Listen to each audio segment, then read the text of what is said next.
जय हिंद दोस्तों, Gyanpur the vision में आपका स्वागत है। आज हम प्राचीन इतिहास पढ़ेंगे। प्राचीन इतिहास में हम जैन धर्म और बौद्ध धर्म के बारे में पढ़ेंगे। जैसा कि पिछली वीडियो में हमने वैदिक सभ्यता के बारे में जाना था, आज हम जैन धर्म और बौद्ध धर्म के बारे में पढ़ेंगे और सिर्फ एग्जाम ओरिएंटेड ही पढ़ेंगे हम लोग। ठीक है, तो देखिए अब जैसे आए जैन धर्म छठी शताब्दी में, छठवीं सदी ईसा पूर्व में,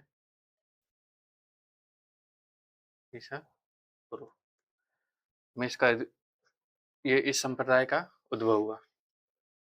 चलिए पहले शुरू करते हैं जैन धर्म के तीर्थंकर। तो जैन धर्म के जो संस्थापक थे और एवं इन्हें प्रथम तीर्थंकर भी कहा जाता है, ऋषभ देव। इसे इन्हें आदिनाथ भी कहा जाता है। 23वें तीर्थंकर जो थे वो पार्श्वनाथ थे। काशी के इक्ष्वाकु वंशीय राजा काशी के इक्ष्वाकु वंशीय राजा अश्वसेन के पुत्र 30 वर्ष की आयु में संन्यास ग्रहण कर लिए थे। ये जो पार्श्वनाथ थे, पार्श्वनाथ ने 4 व्रत दिए थे। कौन से? अहिंसा, सत्य, अस्तेय, चोरी न करना, अपरिग्रह, संपत्ति न रखना। 24वें तीर्थंकर जो थे वो महावीर स्वामी थे। तो 24वें तीर्थंकर ये ज्यादातर परीक्षा में पूछी जाती है। ठीक है, चलिए महावीर स्वामी का जीवन परिचय हम लोग देख लेते हैं। इनका जन्म 540 ईसा पूर्व में हुआ था, कुंडा ग्राम, जो कि बिहार के वैशाली में पड़ता है। इनके पिता का नाम सिद्धार्थ था, जो ज्ञात्रिक कुल के सरदार थे। माता का नाम त्रिशला था, जो लिच्छवी राजा चेतक की बहन थी। बचपन का इनका नाम था वर्धमान था। इनकी पत्नी यशोदा थी। इनकी पुत्री जो थी ये वो उनका नाम अनुजा प्रियदर्शनी था। ये 30 वर्ष की आयु में संन्यास ग्रहण कर लिए थे। ठीक है,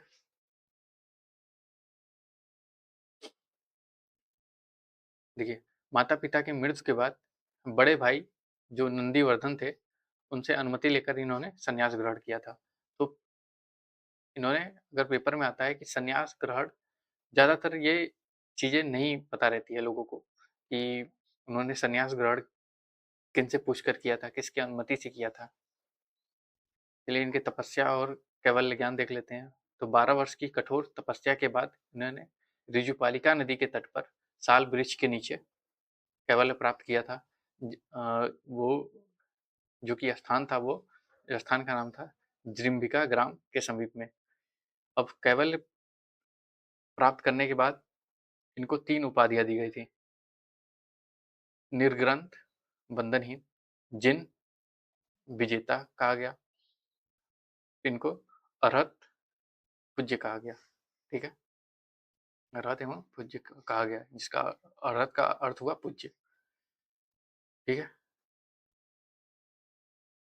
उपदेश और अनुयायी इनका देख लेते हैं। तो उपदेश की भाषा इनकी प्राकृत अर्धमागधी थी। अनुयायी प्रारंभ में जो अनुयायी उनके बने थे उन्हें निग्रंथ कहलाते थे। प्रथम अनुयायी जो था उनका दामाद था जामिल। प्रथम जैन भिक्षुणी चंपा नरेश नरेश दधिवाहन की पुत्री ये थी। 11 गणधर। 11 गणधर क्या है? तो महावीर के शिष्यों को 11 गणधर में बांटा गया था और इनके जो प्रमुख शिष्य थे वे 11 गणधर में बांटे गए थे। ठीक है, जो आर्य सुधर्मा महावीर की मृत्यु के बाद जीवित रहने वाला एकमात्र गणधर था ये आर्य सुधर्मा, और यह मुख्य उपदेशक भी था, जिसे थेर कहा गया। ठीक है, भिक्षुणी संघ का प्रधान चंदना।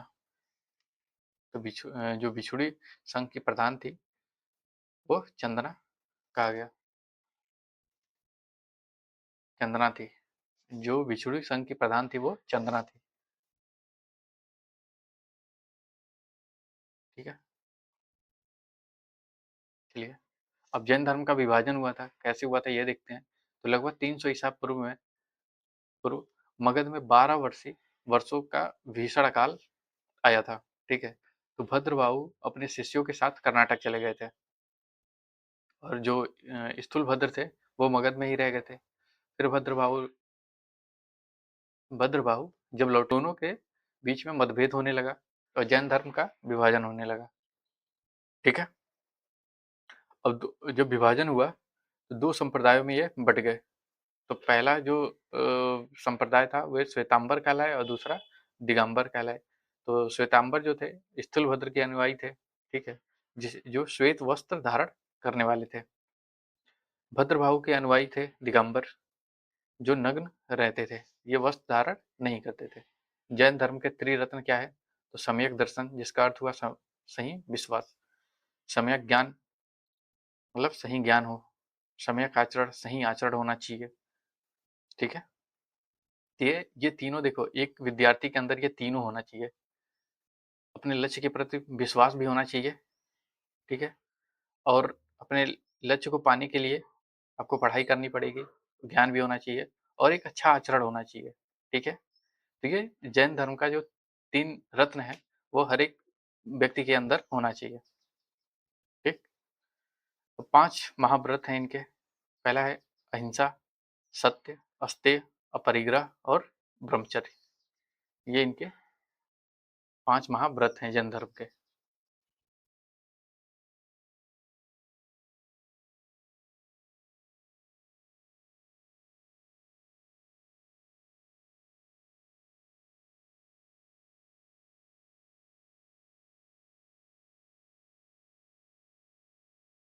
आगे देखते हैं हम लोग जैन धर्म के सिद्धांत। तो 4, ये वरों नहीं है, व्रत है। ठीक है, 4 सिद्धांत हैं। व्रत सिद्धांत, शिक्षा, अन्य, अन्न, चिकित्सा और आवास। जैन धर्म ईश्वर में विश्वास नहीं करता था, आत्मा में विश्वास करता था। उनका मानना था कि जो जीव है, मनुष्य, पशु पक्षी, पेड़ पौधे, पत्थर, जल में भी विद्यमान होता है, सबके में। तो सृष्टि का मूल तत्व जो क्या है, वो जीव चेतन तत्व और जीव अचेतन जड़ तत्व। और अचेतन जड़ तत्व में देखिए क्या क्या आता है, पुद्गल, काल, आकाश, धर्म और अधर्म, ये अजीव अचेतन जड़ तत्व में आते हैं। कर्मवाद और पुनर्जन्म में विश्वास करते थे ये लोग, कर्मवाद और पुनर्जन्म में विश्वास करते थे। देखिए सप्तभंगी ज्ञान को अन्य नाम से भी जाना गया यहाँ पे जैन धर्म में। इसको स्यादवाद एवं कांतवाद भी कहा जाता है।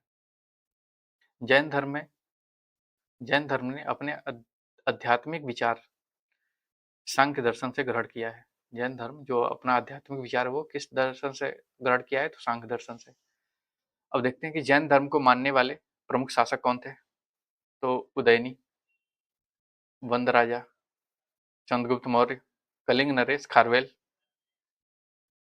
राष्ट्रकूट राजा अशुघोष, चंदेल शासक, ये जैन धर्म के अनुयायी थे। ये आपको एकदम याद कर लेना है क्योंकि ये ज्यादातर पूछ लेता है ये कि कौन सा शासक किस धर्म से।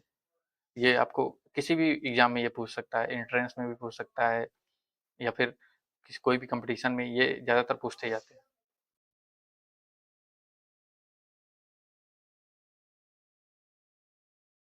अब जैन धर्म का कला और स्थापत्य देख लेते हैं। श्रावण बेलगोला में कर्नाटक में, जो कि कर्नाटक में पड़ता है, गंग वंश के मंत्री चामुंड के प्रोत्साहन से 10वीं शताब्दी में गोमतेश्वर की विशाल मूर्ति, जो विशाल मूर्ति की ऊंचाई थी वो 18 मीटर थी। ठीक है, यह एक ही चट्टान को काटकर निर्मित किया गया था। इसकी मुद्रा क्या थी? तो देखिए इसकी मुद्रा कायोत्सर्ग था। कायोत्सर्ग, पैरों में सांप लिपटे हुए थे, चींटियों के घरौदे थे। देखिए खजुराहो, खजुराहो में जैन मंदिर चंदेल शासकों द्वारा बनाया गया था। खजुराहो मंदिर जैन मंदिर है यह।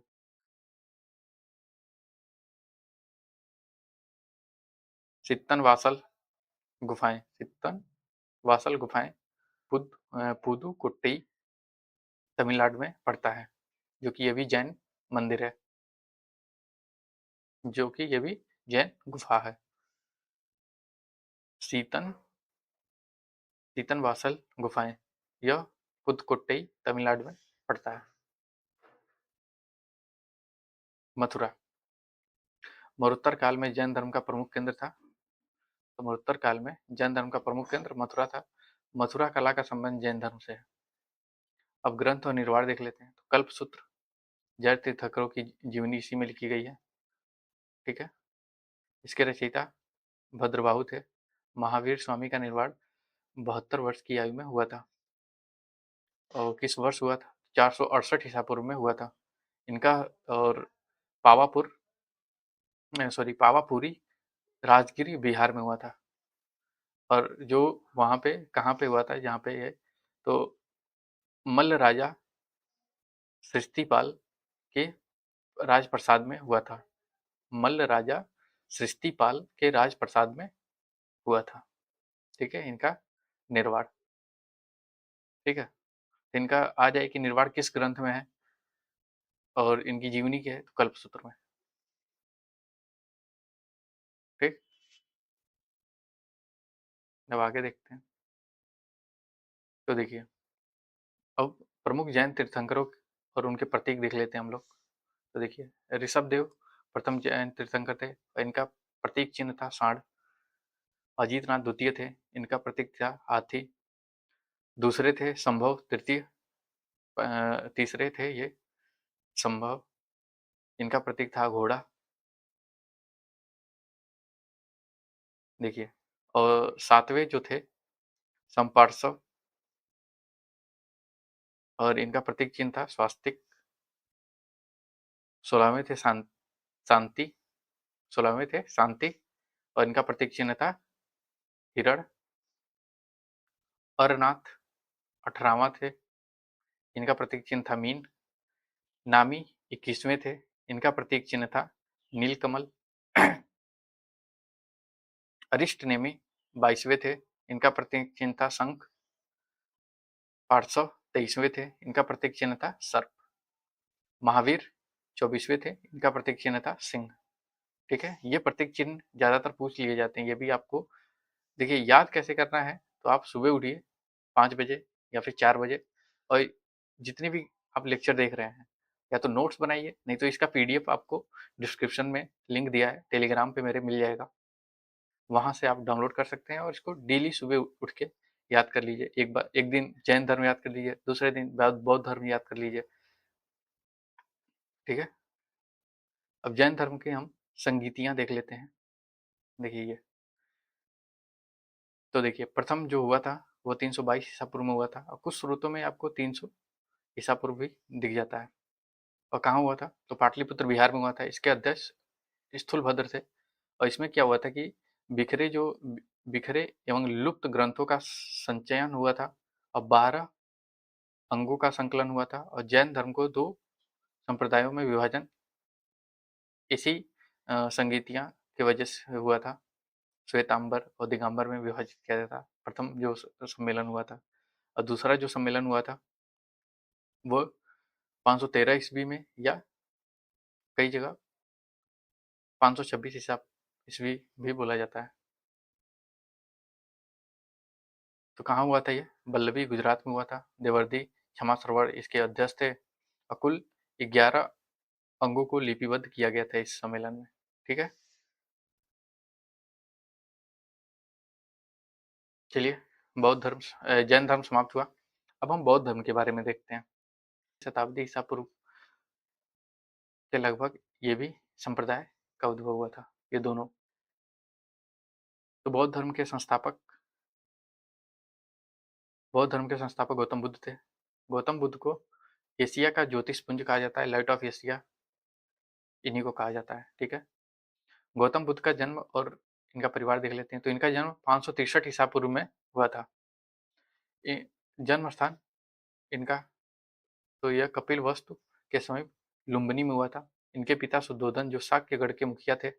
इनकी माता का नाम माया देवी, जो कि जन्म के 7वें दिन ही इनकी मृत्यु हो गई थी। इनका पालन पोषण इनकी सौतेली माता प्रजापति गौतमी ने किया था। बचपन में इनका नाम क्या था? तो इन बचपन में इनका नाम सिद्धार्थ था। चलिए इनकी जो जीवन का संबंधित प्रतीक हैं उसको देख लेते हैं हम लोग।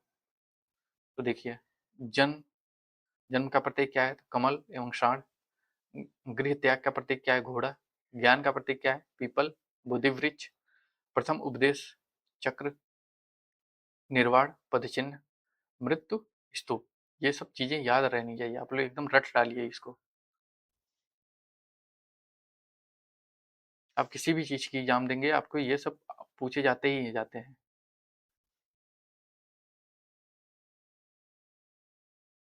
चलिए, विवाह एवं गृहस्थ जीवन देख लेते हैं। तो इनका विवाह 16 वर्ष की आयु में यशोधरा से हुआ था।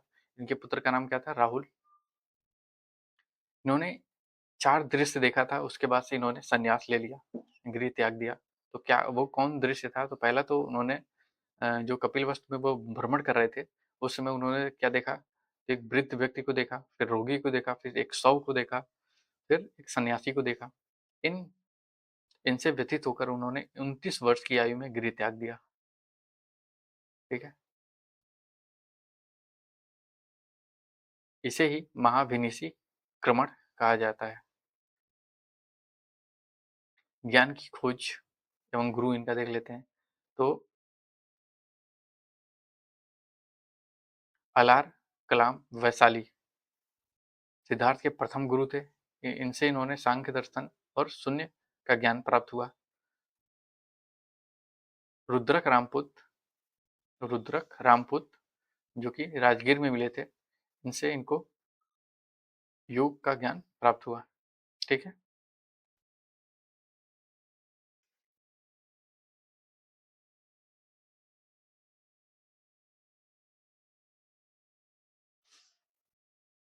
ठीक है। तो चलिए, और इनके देखिए 5 तपस्वी जो उरुवेला के समीप इनके जो 5 साधक थे और उरुवेला के समीप इनको मिले थे। देखिए, पहले थे कौंडिन्य, वप्पा, भादिया, महानामा और अस्सागी। ये 5 तपस्वी थे जो कि उरुवेला के में मिले थे इनको।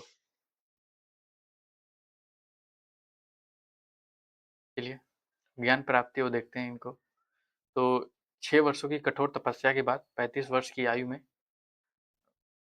वैशाख पूर्णिमा की रात्रि को और निरंजना नदी के किनारे बोधि वृक्ष पीपल के नीचे स्थान क्या था? तो बोध गया, और यहीं पे इनको ज्ञान प्राप्ति के बाद सिद्धार्थ बुद्ध कहलाए यहीं से। ठीक है, ए ए एल बासम के अनुसार 29 तपस्या के बाद इन्हें ज्ञान प्राप्त हुआ था। ठीक है, ज्ञान प्राप्त के बाद इन्होंने प्रथम उपदेश कहाँ दिया था? तो सारनाथ में, जिसे ऋषि पत्तनम कहा जाता था उस समय। और ये जो उपदेश दिए थे इसका क्या नाम था? क्या नाम, किस नाम से जाना गया? तो धर्म चक्र परिवर्तन के नाम से जाना गया। और इसकी भाषा क्या थी? तो पाली, जो जन साधारण की भाषा होती थी। देखिए, इनका प्रचार क्षेत्र और अनुयायी देख लेते हैं। तो प्रमुख जो क्षेत्र था वह कौशल, वैशाली, कौशाम्बी था। सर्वाधिक उपदेश इन्होंने श्रावस्ती में दिया था। प्रमुख शासक और अनुयायी इनका देख लेते हैं। तो बिंबिसार, प्रसन्नजीत और उदयनी, ये जो शासक थे वे बौद्ध धर्म के अनुयायी थे। ठीक, अब देख लेते हैं इनका निर्वाण। इनकी मृत्यु 883 ईसा पूर्व में हुआ था। इनकी और 80 वर्ष की आयु में कुशीनारा, जो कि देवरिया उत्तर प्रदेश में पड़ता है, वहां पे उनकी मृत्यु हो गई थी। इस घटना को चंद द्वारा अर्पित भोजन के बाद यह घटना हुई थी। जो उनका शिष्य था चंद, उसके द्वारा भोजन किए उसके बाद से ये महापरिनिर्वाण हो गया। ठीक है, और ये इनकी मृत्यु को निर्वाण भी कहा जाता है, महापरिनिर्वाण भी कहा जाता है। मल्लू ने सम्मान पूर्वक अंतिम संस्कार किया। तो इनका जो अंतिम संस्कार है किसने किया उस समय वहाँ पे, तो मल्लो, ठीक है, जो मल थे वहाँ पे उन्होंने किया। तो शरीर के जो अवशेष हैं, ठीक है, 8 भागों में बांटकर 8 स्तूप बनाए गए। बुद्ध के जन्म और मृत्यु की तिथि जो है चीन के कैंटोन अभिलेख से निश्चित की गई है। तो जो बुद्ध की जन्म और मृत्यु की तिथि है वो चीन के कैंटोन अभिलेख से प्राप्त होता है, ठीक है। अब देखिए स्तूप के बारे में हम लोग देख लेते हैं थोड़ा।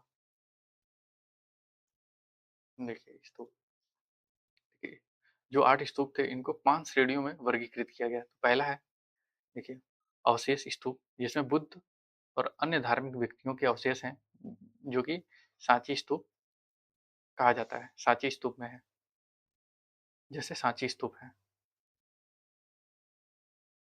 वस्तु स्तूप, वस्तु स्तूप जिसमें बुद्ध या उनके शिष्यों से संबंधित वस्तुएं रखी गई, जो जैसे वैशाली स्तूप है।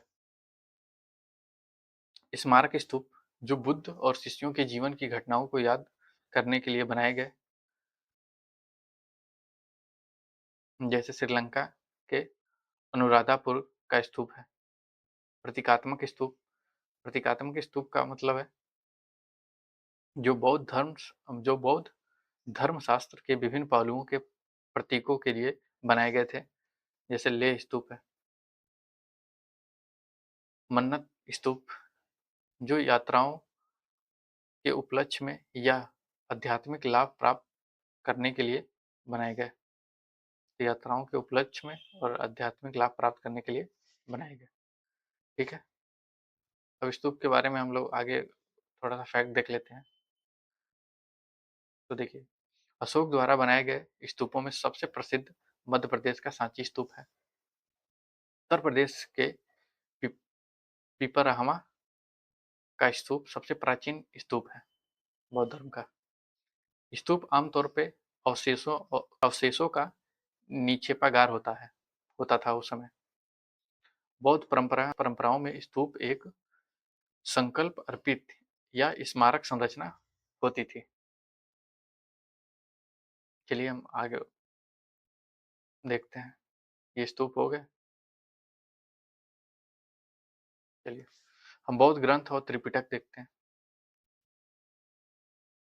त्रिपिटक एक है विनय पिटक, सूत्र पिटक और अभिधम पिटक।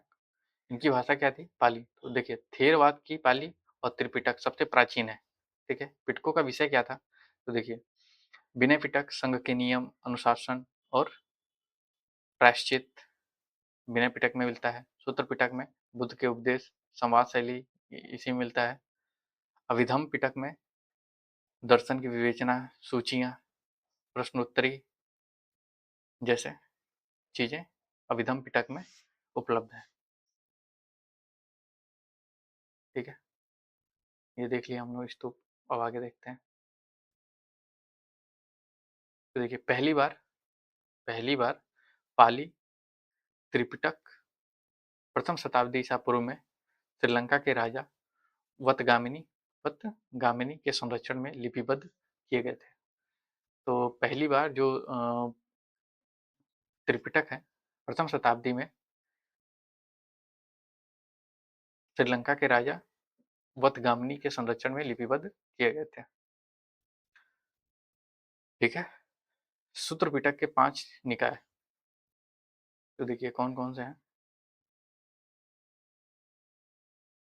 दिघ, मध्यम, संयुक्त, अंगुत्तर, खुदक।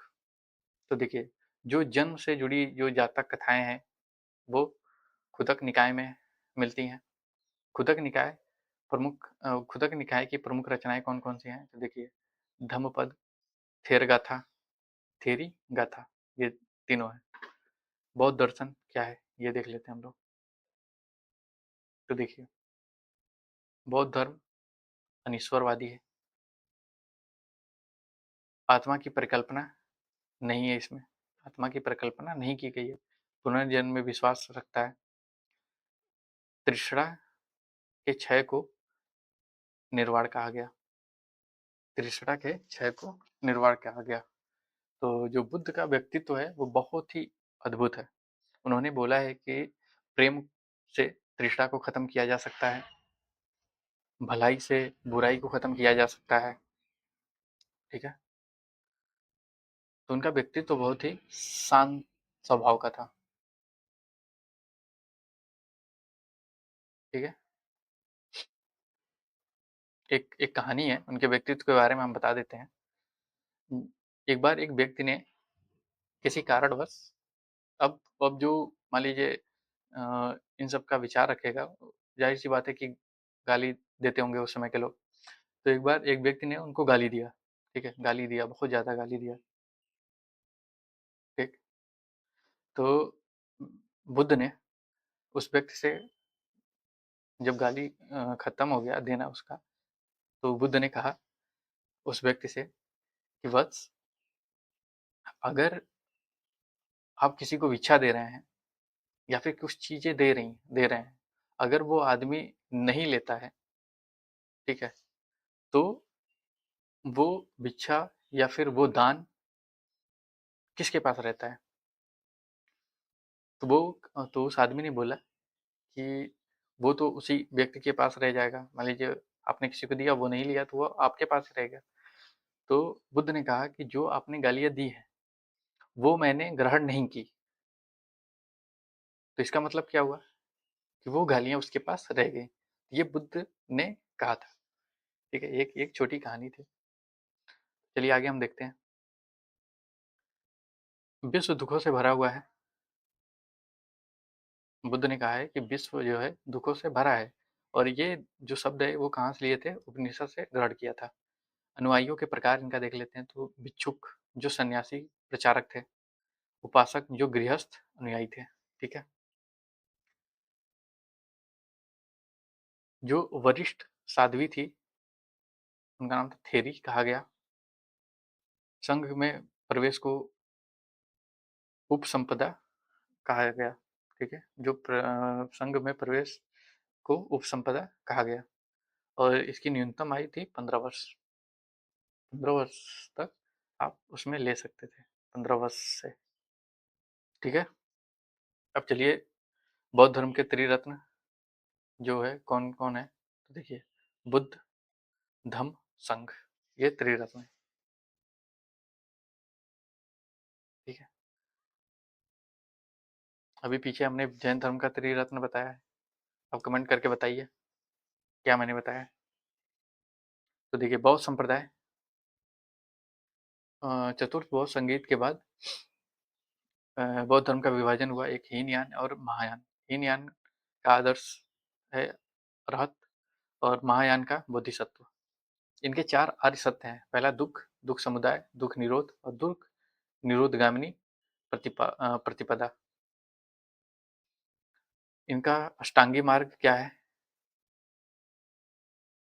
जो अष्टांगी मार्ग है वो क्या है? तो देखिए सम्यक दृष्टि, सम्यक संकल्प, सम्यक वाणी, सम्यक कर्मांत, सम्यक आजीव, सम्यक व्यायाम, सम्यक स्मृति, सम्यक समाधि, ठीक है। ये अष्टांगी मार्ग है बुद्ध धर्म के, बौद्ध धर्म के, ठीक है। और ये जो अष्टांगी मार्ग है बौद्ध धर्म में, बुद्ध ने जो दुखों को दूर करने के लिए इन्होंने ये अष्टांगी मार्ग अपनाया था, ठीक है। सांसारिक दुखों से, सांसारिक जो दुख हैं उससे संबंधित 4 आर्य सत्य ये है, ठीक है। चलिए निर्वाण और 10 शील क्या है ये देख लेते हैं हम। तो देखिए निर्वाण, दीपक का बुझ जाना, ठीक है। गृहस्थ जो है वो 5 शील हैं, और जो भिक्षु हैं उसमें, जो भिक्षु हैं जो गृहस्थ जीवन यापन करते हैं उनमें 5 शील होना चाहिए। अभी हम बताएंगे 10 शील क्या है, और जो भिक्षु हैं वो सभी 10 शील अनिवार्य है। तो देखिए जो 10 शील हैं, पहला अहिंसा, पहला है अहिंसा, दूसरा है सत्य, तीसरा है अस्तेय, आप लोग लिख सकते हैं, अस्तेय का मतलब चोरी ना करना। चौथा है अपरिग्रह, किसी प्रकार की संपत्ति न रखना। 5वां है मद्य सेवन न करना। 6ठा है असमय भोजन करना। असमय भोजन न करना। 6ठा है असमय भोजन न करना। 7वां है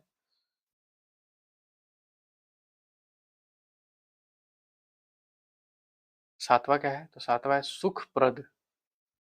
सुखप्रद बिस्तर पर नहीं सोना। 8वां कौन सा है?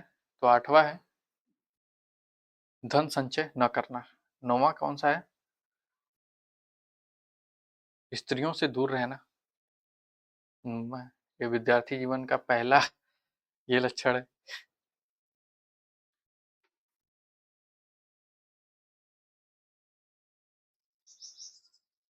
और 10वां क्या है? तो 10वां है नित्य गान आदि से दूर रहना। तो ये 10 जो थे हमने जो बताया वह 10 सील हैं। तो उन्होंने बोला था कि जो 5 हैं ये, ठीक है, वो गृहस्थ जीवन के लिए हैं। जो भिक्षु हैं उनके उनके में 10 ये सील होने चाहिए। ठीक। तो चलिए आगे हम देखते हैं मध्यम मार्ग। तो देखिए बुद्ध ने मध्यम प्रतिपाद का उपदेश दिया। बुद्ध ने मध्यमा प्रतिपदा का उपदेश दिया। बोधिसत्व परंपरा। बोधिसत्व मनुष्य जो है मनुष्य और पशु के रूप में जन्म ले सकते हैं। अंतिम जो जन्म था बुद्ध का, जो कि बोधिसत्व मानते हैं, तो शाक्य मुनि जो थे वो अंतिम जन्म थे। भविष्य में जो है वो मैत्रेय बुद्ध का अवतार लेंगे और अन्य नामों से भी अभी बुद्ध का अवतार होता रहेगा। ये बोधिसत्व में लोग मानते हैं। ठीक है, तो आगे देखते हैं हम लोग बौद्ध कला। सर्वाधिक बुद्ध मूर्तियां गंधार शैली की हैं। प्रथम बुद्ध मूर्ति संभवतः मथुरा कला की है। प्रथम बुद्ध मूर्ति है संभवतः मथुरा कला। भारत का प्रथम उपासना मूर्ति बुद्ध की है। प्रथम उपासना मूर्ति बुद्ध की है। अब देख लेते हैं पदम संभव। ये तिब्बत और भूटान में प्रचार किया था बौद्ध धर्म का। ठीक है, और इनके गुरु जो थे रीन पांच, ये वज्रयान शाखा से थे। इनकी जो मूर्ति है 123 फुट की, जो पदम संभव है, उनकी 123 फुट की मूर्ति रेवा रेवालसर झील हिमाचल प्रदेश में स्थित है।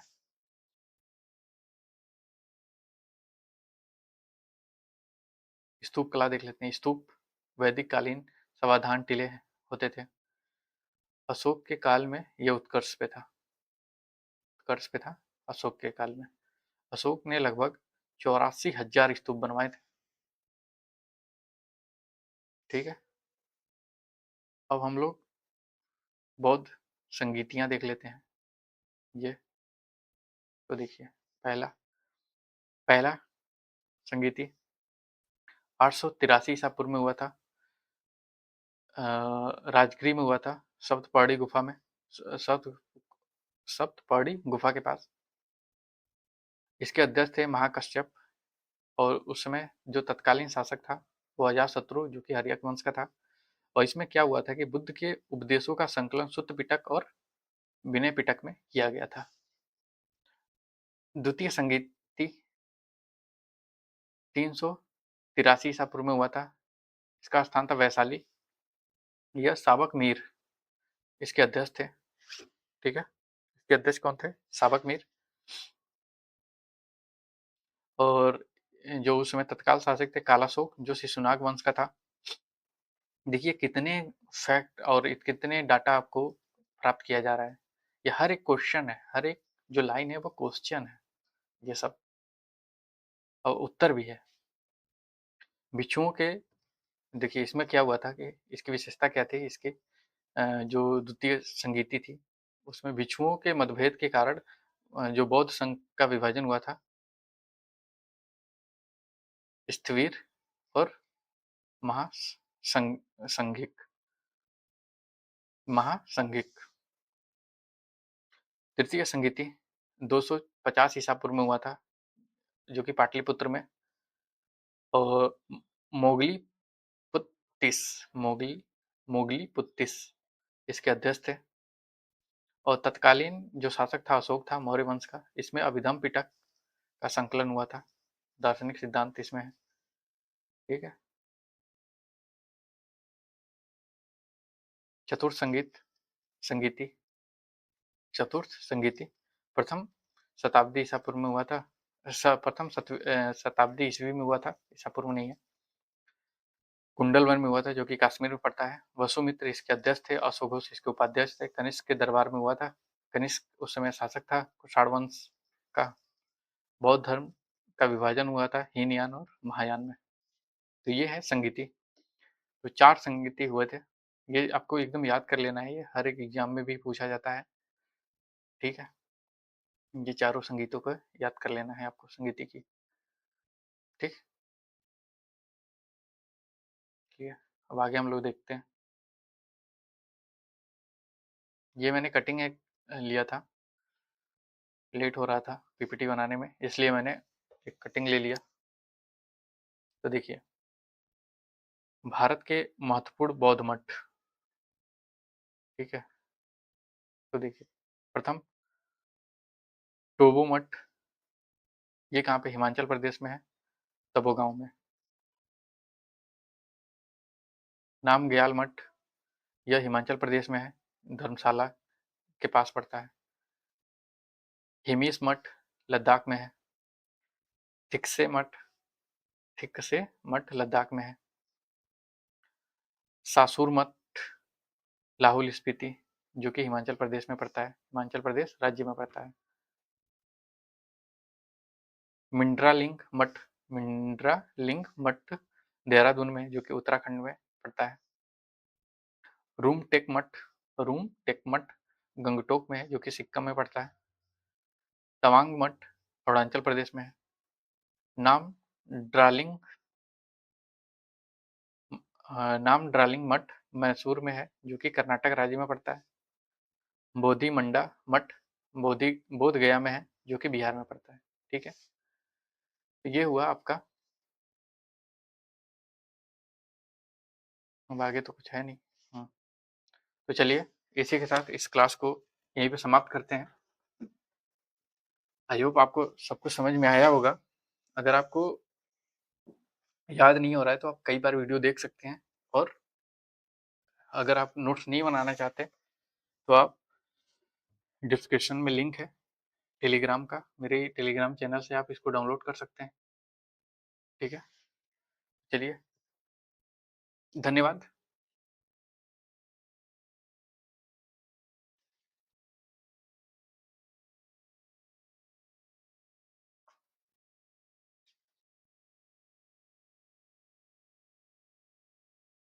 चलिए, इसी के साथ धन्यवाद ये पूरी वीडियो देखने के लिए। अगर आपको ये वीडियो पसंद आ रहा है तो आप इस चैनल को सब्सक्राइब करें, अपने दोस्तों में शेयर करें कि यहाँ पे प्राचीन इतिहास का सीरीज चल रहा है, जीएस फाउंडेशन, पूरे जीएस पढ़ाई जाएगी यहाँ पे। ठीक है।